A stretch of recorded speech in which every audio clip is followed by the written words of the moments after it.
body copy. So this is all of the content on your page, right? So body copy is all of the text on your page. Now there's really no minimum number of words needed, but in general, it's hard for search engines to make an assessment of your site if there's not enough content there. So I recommend at least 100 words. It could be more, could be less, but you want to give the search engine an opportunity to rank your web page. Now, I've seen a 50-word page outrank a 500-word page. It doesn't mean that more words is better. Again, designed for the users, but you do want to get as much content in there as you can, as long as you're designing for users. Here's the big takeaway from this, and it's under the concept of keyword stuffing. The keyword you're targeting for, you really only need to use it 2 or 3 times. You don't need to go overboard. I'll show you a million examples of when I used to do SEO in the past where I did a really bad job and I just did too much keyword stuffing. I would mention the word too many times. I would mention it awkwardly. I would do things that just weren't good for the user, and usually the search engine catches up with you and won't help you rank. But this is sort of how archaic search engines used to work, was they would say, okay, in order to rank web pages, what's most relevant is the number of times something's mentioned. And that's why there were so many really spammy results back in the late 90s, why you'd see things like buy shoes online, buy shoes online, buy shoes online, and people would just mention it 100 times, and then that page would rank number 1 for buy shoes online just because it was mentioned more often. And that's really not how it works anymore. So you only need to mention it a couple times. We'll watch a video shortly on that. If anyone ever comes to you and mentions keyword density or text-to-code ratio, run away from them. Run away from them. Do not look back. Don't listen to anything they say, because it just doesn't matter anymore. You don't need to do that. You need to make sure your keyword's mentioned 2 or 3 times, maybe 4 to 6 times if it's really long, but you don't need to worry about these obscure ratios. A keyword density ratio is when you look at all your keywords and you say, of these keywords, how many times is my keyword mentioned, what percent?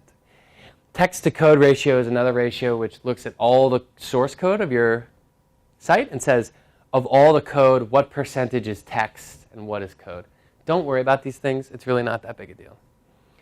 So this is another cuts video on keyword density. Oh boy. Okay, keyword density. Let's talk about it a little bit. A lot of people think there's some one recipe and you can just follow that like, baking cookies, and if you follow it to the letter, you'll rank number 1. And that's just not the way it works.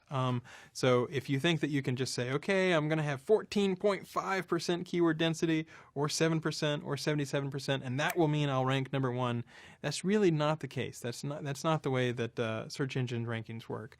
So the way that modern search engines, or at least Google, are built is that the first time you mention a word, hey, that's pretty interesting. It's about that word. The next time you mention that word, oh, okay, it's still about that word.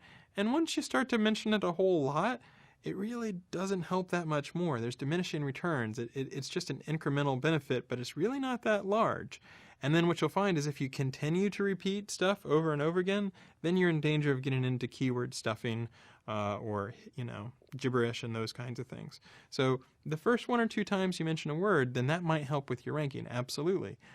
But just because you can say it 7 or 8 times, that doesn't mean that it will necessarily help your rankings. So the way to think about it is this. Think about the keywords that you'd like to have in your copy. Make sure your copy is long enough that you can work those keywords into your copy in a natural way and not an artificial way. And my recommendation is to either read it aloud or read it to someone else or have someone else read it and sort of say, do you spot anything that's artificial or stilted or it doesn't quite read right? And if you can read through the copy and have it read naturally where a person isn't going to be annoyed by it, then you're doing relatively well. But if you're like one of these guys where all you're doing is, I know you're interested in red widgets because red widgets are one of the best things in the world to have, and if you're an expert on red widgets, then you'll know that the best source of red widgets is blah, blah, blah, blah, blah. Then that's really going too far, and you can really kind of tell whenever you land on a page, if you're an experienced SEO, if someone's just like trying to get the same phrase on the page as many times as possible because it just looks fake. And that's the sort of area in that niche where we try to say, okay, rather than helping, let's make that hurt a little bit. So I would love it if people could stop obsessing about keyword density. It's going to vary. It's going to vary by area. It's going to vary based on, what other sites are ranking. There's not a hard and fast rule. And anybody who tells you that there is a hard and fast rule, you might be careful because they might be selling you keyword density software or something along those lines.